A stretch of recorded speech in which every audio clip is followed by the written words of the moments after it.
Okay, so let me just get these shared quick into the other group.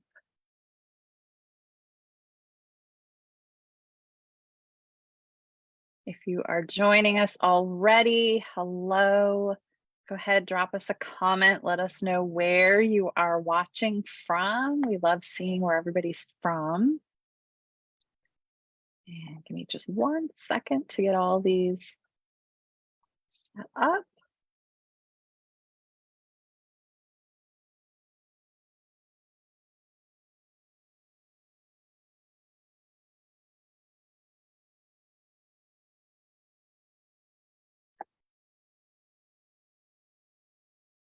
All right. Okay, I think we are streaming everywhere now. All right, welcome everyone to this month's TBI Talk with Dr. Shane Steadman from Integrated Brain Centers in Denver, Colorado. Today, we're going to be diving into how blood sugar regulation can be affected after a TBI. And so really happy to have Dr. Steadman here this week. And yeah, I'll let you just kind of go ahead and give yourself a little introduction. Well, that could take all day. Just kidding. Yeah, so I think a lot of people have seen Dr. Maynard on here, but I'm going to hop in and chat. So, we have integrated brain centers in Denver, and kind of, I guess, our claim to fame, so to speak, is really integrating the aspects of functional medicine and functional neurology. So we do a great job of kind of pulling the two together. It takes a lot of kind of extra knowledge and things like that to do so, but I think we've done a great job. So I think you see a lot of times that people have brain injuries, and what they don't realize is that the brain affects the body. And so to me, it's just so hard to say that we can only unfocus the brain and not look at the rest of the body, and vice versa. You can't just look at the body and not take the brain into consideration in the healing process. And so that's kind of where I've really kind of dug my heels in, saying, like, I want to work on these two systems because to me, they're not separate. And blood sugar is a great example of that, so that's what we're going to talk about today, because I think a lot of times, people, they do get a brain injury and then they focus on brain and they go to everybody who does brain and they specialize in brain. And the whole time their blood sugar is like a roller coaster, and this is like, how are you supposed to, like, get the brain feeling better or heal the brain or fix the brain, in quotations, when your blood sugar is a hot mess? And so that's why I was like, let's talk about it today, and let's pull these two worlds together and educate people a little bit more, because we all want to get better. So, knowledge is power. And you're so right. Like, the brain runs everything. So if you've disrupted the brain, you have likely disrupted a whole lot of other systems in your body. And our blood sugar is so important, right? And I'll maybe have you give just like a little overview of what is blood sugar. I think the average person knows what it is, but maybe just giving us a little, low level, what is blood sugar and why is it important? Yeah, absolutely. Blood sugar, like you said, everybody knows blood sugar, right? We hear about it all the time with diabetics. Let your blood sugar get too high, and we hear about it out there, but truly what is, and then that's kind of our fuel source. That's how our brain, and what a lot of people don't realize. Waiting for my internet to stabilize again, apparently. I can still hear you. Oh. Okay, great. There you go. I guess we go. Yeah, so I was like, did I freeze? So one of the biggest things with blood sugar, right, is it's a fuel source. So blood sugar goes into all your different cells. That's what produces what they call ATP. And people go, well, what's ATP?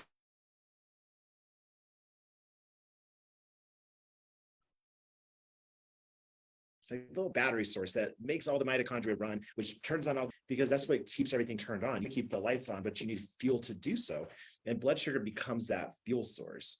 And so when you have this roller coaster of blood sugar, then your fuel source is like a roller coaster. And then your mood is like a roller coaster. Your energy is like a roller coaster. Your processing is like a roller coaster. Your sleep is like a roller coaster. And that's why blood sugar is such an important thing to talk about, is because sometimes people go, I don't understand why I'm a hot mess all day long. Can't figure out what's going on. Some days I'm happy. Some days I'm not. Some days I have a migraine. Some days I don't. And you're like, oh my gosh, we got to go down back to the basics. And that basic is the glucose. And we get that from our food, right? So primarily provides that fuel source. But if you go a long period of time, it says, you know what? I got you covered. I have this storage of glucose that, and we can get some glucose to keep you going, but in a brain injury standpoint, that system kind of gets messed up too, because like you said, the brain controls the entire body. And so what you kind of see, which is really interesting, and I'm kind of talking, I guess, when people have a brain injury, one of the biggest things that you see is that people actually go,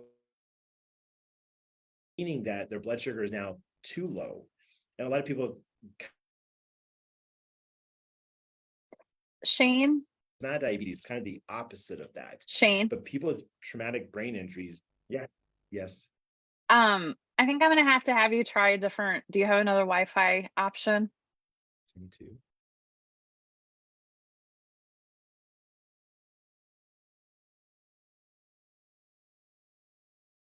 Oh, There we go.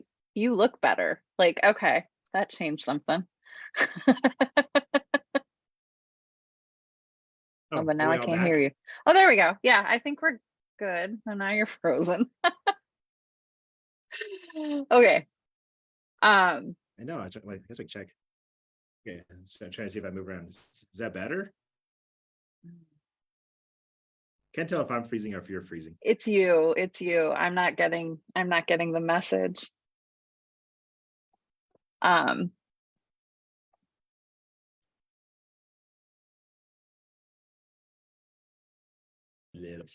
I'll try a different signal, a different internet signal. Or not yet.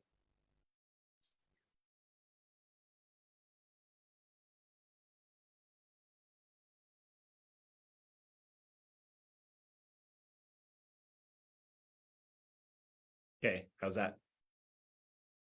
well, so far I can hear you. Me? But you can't see Like me? I can see you, but yeah. Um, so you were Can I talking just about how traditionally we think of blood sugar and we think of diabetes, and that means your blood sugar is too high. But what we often see in brain injury is it's too low. correct? So that's Yes. that's kind of where you were breaking up on us. So I'll let Oh, you kind of. I guess I was doing okay. So I didn't know at what point I got lost. Yeah. So with TBIs, yeah, with TBIs, what you tend to see is people will go low. So they go low blood sugar. And so I was kind of saying that a lot of people get that confused with diabetes, because I hear that a lot in here. I tell somebody, hey, you have low blood sugar, and like, oh, do I have diabetes? I'm like, no, that's high blood sugar. So I think it's important. Let's talk about low, and then actually let's talk about high, because I think that's important just as much. But when you have hypo, or when you have a brain injury, it actually kind of by default, it actually messes up your blood sugar, and people tend to go into that hypo. So now all of a sudden your fuel source is all over the place. And one big reason is because your brain, it uses a lot of glucose. So they kind of say that your brain, it will consume about 60% of it, which is important because your brain controls everything. So if what you consume or what you're producing, your brain is using most of that. So if your brain is trying to regenerate or trying to heal or trying to fix itself, it's using a lot of fuel to do that. So then you tend to see that sugar kind of tank in your system, which isn't good, because then sometimes people get fatigued and they get brain fogged and they Yeah. get headaches and they have insomnia. And, so they start developing all these other symptoms that, I mean, you and I have seen this where doctors end up chasing. So now you get your supplement or medication for sleep, and your supplement or medication for anxiety, and supplement medication for energy. next thing you know, you're on 10,000 different pills.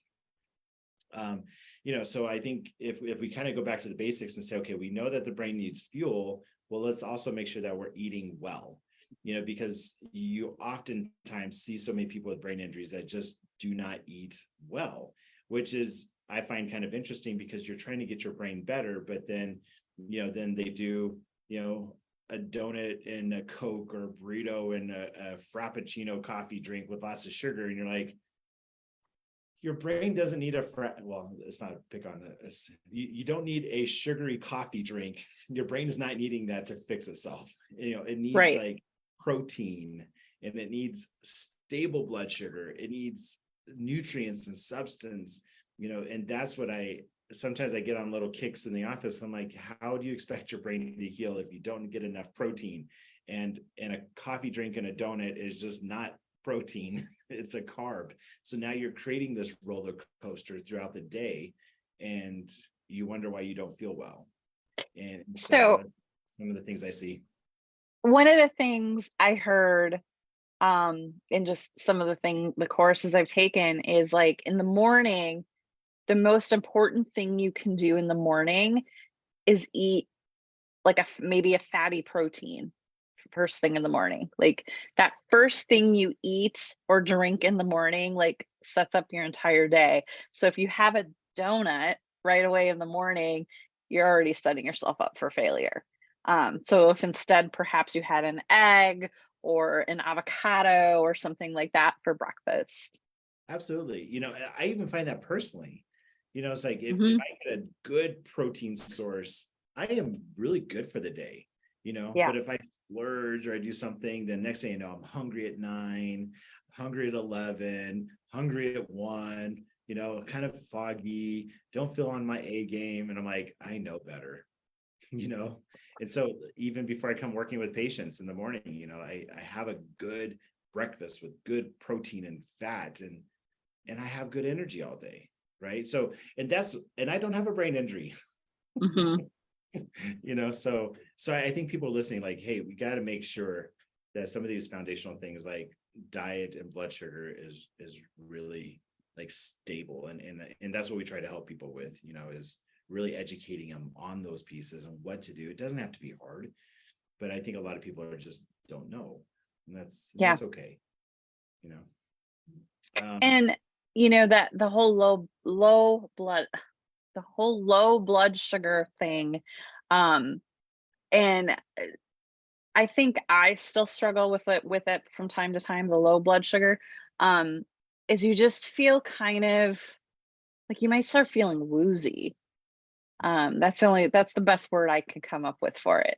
Like, I just feel woozy when my blood sugar starts getting too low, or almost like a jittery feeling, like a woozy, jittery, and it's like, oh, I need to eat, or I start getting hangry.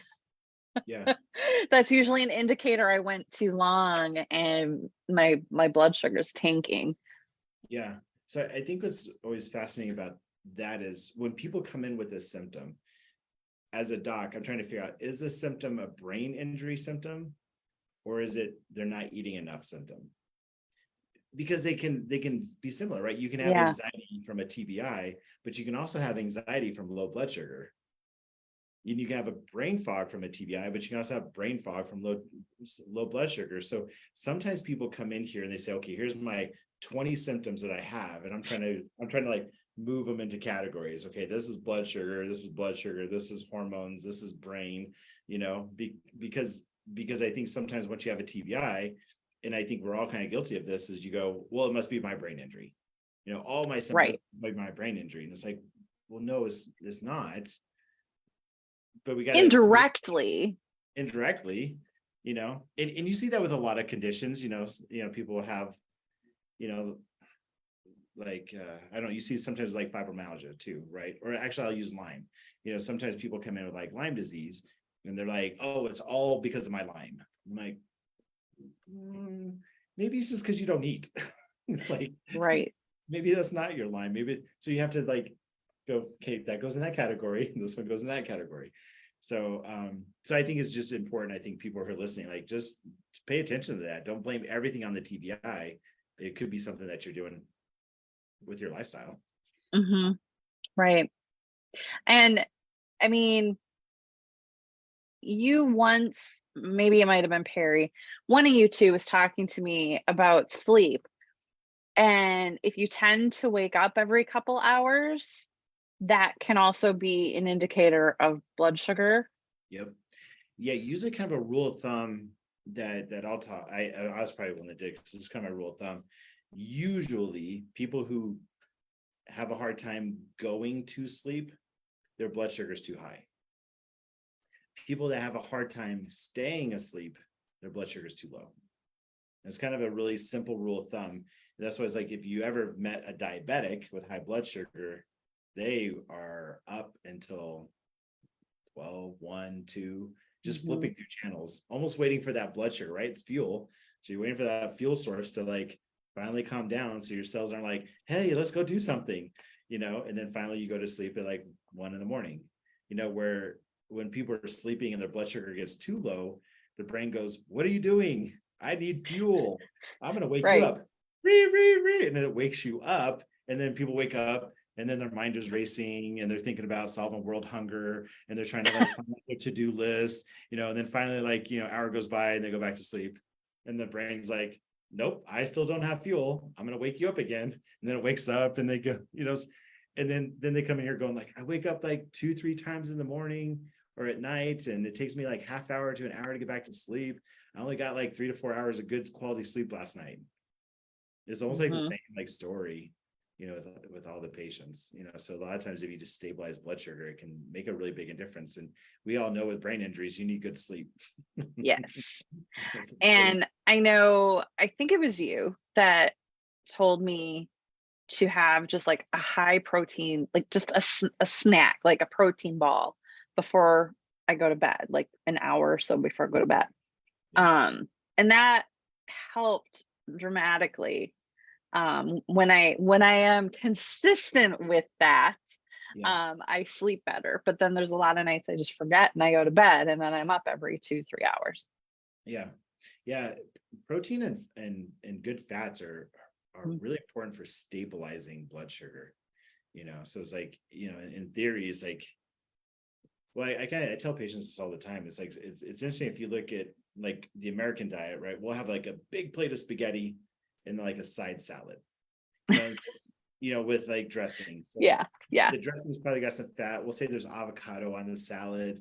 We'll even say there's we'll Egg. say, yeah, and maybe some eggs in there, right? So it's a good salad, but it's still a side salad, how we do things in the US, right? So then you get all of this carb, but you don't really have enough like fiber, protein, and fat to stabilize it.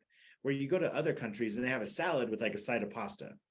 It's like the pasta is sometimes a side dish, and you go, Hmm. oh, that makes more sense because you're getting all the fiber and the fat and the protein. And then you have this little carb source that was like a nice add-on, you know, we all love pasta, but it's like, and Yeah, usually we always go back for seconds. So it's like, I'm gonna do yeah, my salad and I'm gonna get 2 helpings of pasta.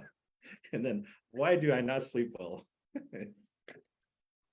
Sometimes we yeah. just I've had in the past, I would have nights where I'd wake up in the middle of the night and I'd be awake, and I'm like, I think I'm hungry. And I'd go up and get something to eat, whatever it might be, cheese stick or something. And then I go to sleep and I sleep the rest of the night. And so like once I learned that connection, it was like, oh, okay, this is what my body is telling me. yeah. And that whole not being able to fall asleep, that is often what I hear TBIers complain about, that they can't fall asleep. So maybe let's talk. We've talked about that low blood sugar. Maybe now let's talk about the high blood sugar, Absolutely. and what's attributing to that and how that's affecting things. Yeah, high blood sugar is not a good thing, because we need fuel, but you don't need so much that it's creating these insulin responses. And what people don't know is that, and if we all kind of know it if you think about it, but blood sugar and insulin are inflammatory. Like they have an inflammatory component, right? So if you look at diabetics, what are the biggest worries with diabetics are, blindness, Mm. kidney damage, and neuropathy. Yeah. Well, those are all inflammatory conditions to the smallest arteries and nerves first. So the smallest arteries are your kidneys, your eyes, and your toes, right? And if you don't correct it, and we know, we hear these stories of people with like severe diabetes, they get to the point where they can actually have like amputations, right? Because now you can't even heal. So like you get these cuts and you don't have enough blood flow, you don't have enough nerve function to actually heal it. So we know that too much is very inflammatory. So now you have a brain injury, and then you're creating more inflammation, which we all know that doesn't help because you already have brain fog, and brain fog's inflammation. So now you're just adding more to it. So then you're driving the system with glucose, you're creating more inflammation, and that's not healthy. And what I even find fascinating about blood sugar and brain is that I think many people have now heard this, that Alzheimer's, they interchange it sometimes with type 3 diabetes, to show that people who are diabetic can have a greater chance of developing Alzheimer's disease. You go, obviously this has a negative, nasty effect on brain function and nerve function. And so with TBI, having a TBI, we don't want to create insult to injury. And so I think that's the benefits of watching blood sugar again on the opposite end. And so, okay, so someone who's listening that is like identifying maybe with the sleep part of it, so what are some things we can do to help throughout the day to help regulate our blood sugar? So, I already kind of mentioned that first thing in the morning, having a good fatty protein. But what are some ways to help throughout the day? I think the easiest thing is fat and good protein, good fats and protein. I think protein, what we see in the office is how many people don't consume enough protein. Yeah. A lot of people. So we need way more protein than the average person thinks we need. Yeah, exactly. So, they say about 45 grams is kind of like bare minimums. And then you see people like at 50, 55, so I think there's an app that we use quite a bit called MyFitnessPal, and there's a free version, and it's really easy. So you can put what they call the macros. Macros are looking at fat, protein, and carbs. And so we do this with patients because I can preach it all day, but sometimes when you see the data, you go, oh my gosh, I had no idea I was so off. And even my daughter plays, soccer, and we were talking about this one day, and she's like, Dad, how much protein should I consume? And I was like, probably, with your growing and the amount of activities and all these things, I was like, probably at least like 100. Let's see how you do. And it was interesting because she increases her protein, and she's like, you know what? I actually feel better. I don't have headaches. I feel like I'm recovering better. And I was like, exactly. So she got her app, and she started putting her food in there, and she's like, oh my gosh, I am like 20-30 grams short. And I was like, I know. So then I think it was like a week later, she's like, this is exhausting. I'm trying to find protein sources. And I'm like, yeah, that's where you get into like protein balls, and you get some eggs. And, so yes, you have to think about it, which I know sometimes with people with brain injuries, they go, it's just exhausting to brush my teeth, let alone try to think of food. I hear that, I get it. But sometimes if you can start working on it, like small bits at a time, and chipping away at this, then you can start going, okay, maybe that's another way, get a protein shake. Sometimes just downing a couple protein shakes, maybe give that enough energy and stamina where now you can think about it. But I would say, God, get that protein up there, and get some good fats, because your brain is made of fat. So let's get some avocados, and get some eggs, and get some olive oil and fish oil and salmon, and let's get some awesome fats, so our brain can say, I have the building blocks to heal. And we also can utilize that to smooth out the roller coaster so that it's even keeled throughout the day. And protein balls, I love protein balls, because I can make a big batch of them, put them in the fridge, and I can just grab one, and I can even freeze them, right? They freeze really well.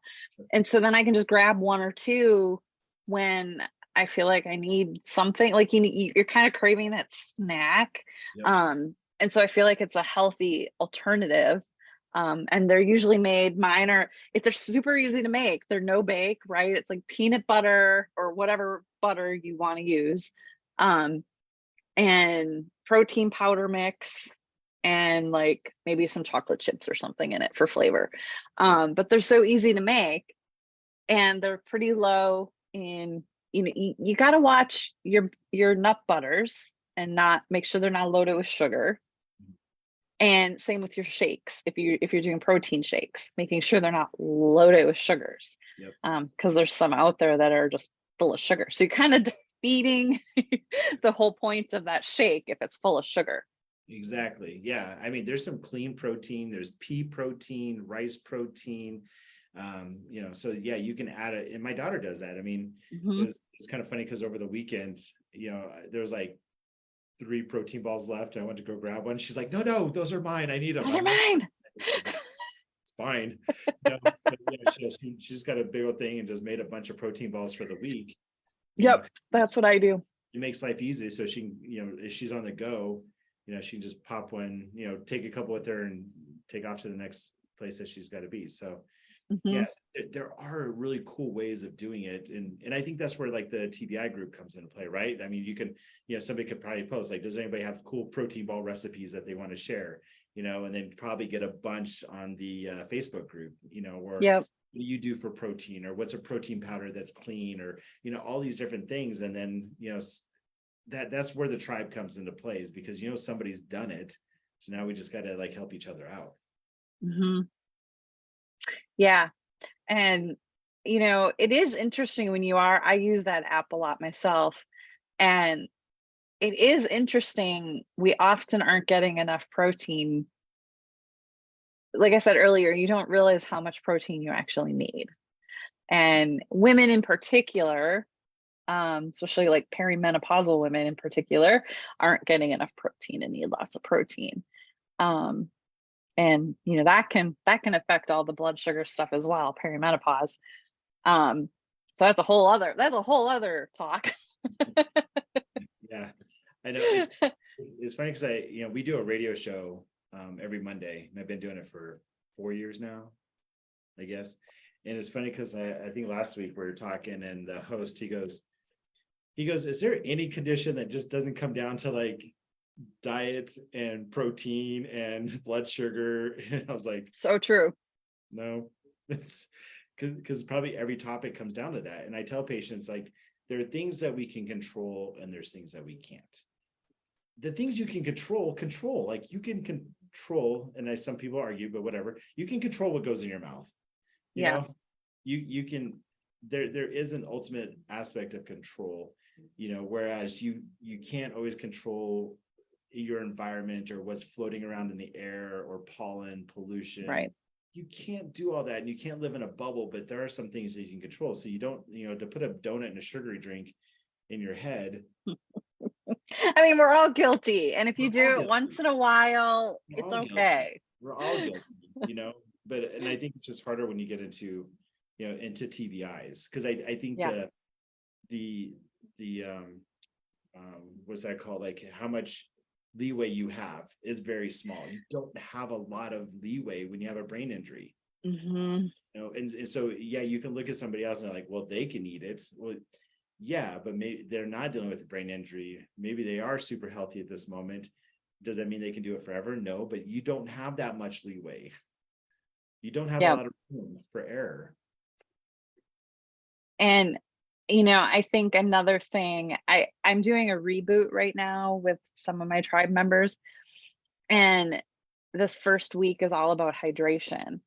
And I think that's another component that we often overlook as well, is we need more water than the average person drinks. You need roughly 100 ounces a day. And if you track that, you might realize you're coming up really short too. Yeah, use the great rule of thumb is usually half your body weight in ounces. But yeah, there's a lot. I mean, there's some markers on blood work that you can see around dehydration, and I mean, at least a couple times a week, we're telling people you're dehydrated, so that's why these are elevated. So you need to drink more water, and and drinking something like coffee doesn't count because it acts as a diuretic. So then it's almost like you're trying to like put money in the bank at the same time as you're spending money. And then Yeah. why do I not have any money in the bank? It's like, well, because you're spending and putting in at the same time. So stop it. Yeah. Um, And alcohol too yeah, is alcohol, same thing. yeah, alcohol is just not good, especially if you have a brain injury. Mm-hmm. It's just not good. It's toxic. It's a toxin. Yeah. So yeah, and it dehydrates your brain quite a bit. That's why people get hangovers. Hangovers are traditionally Yes. a Yes. dehydration blood sugar issue. So I mean, I'm not going to give the keys on how to not be hungover, but a hangover is dehydration and blood sugar issues. Yep. So Yep. it tells you right there how important that is to the brain. So I just want to mention real quick, if anyone watching has any questions, feel free to drop it in the comments. And if you're watching the replay, also feel free to leave a comment on the replay as well, and we'll try and get to those. But basically, long story short, blood sugar is super critical, and it can be high or low. Yep. And neither one's good. Nope. It's like Goldilocks. Not too much, not too little, not too hot, Yep. not too cold. Yep. Just And, right.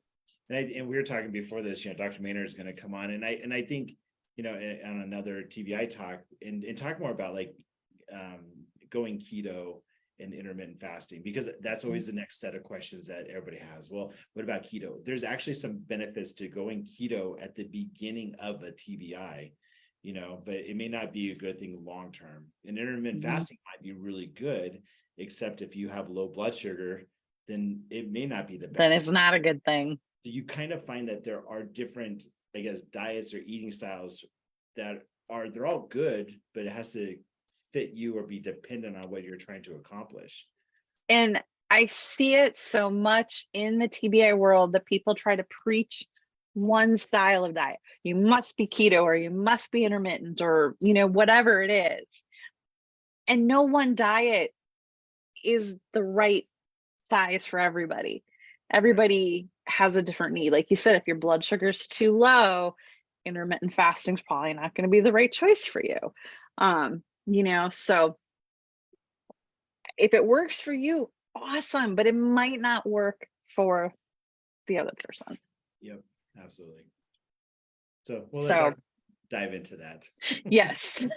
And so that's with Dr. Perry in a couple weeks. We'll be talking about intermittent fasting. And then Dr. Shane, do you just want to let us know, anyone who's watching who might be interested in working with you?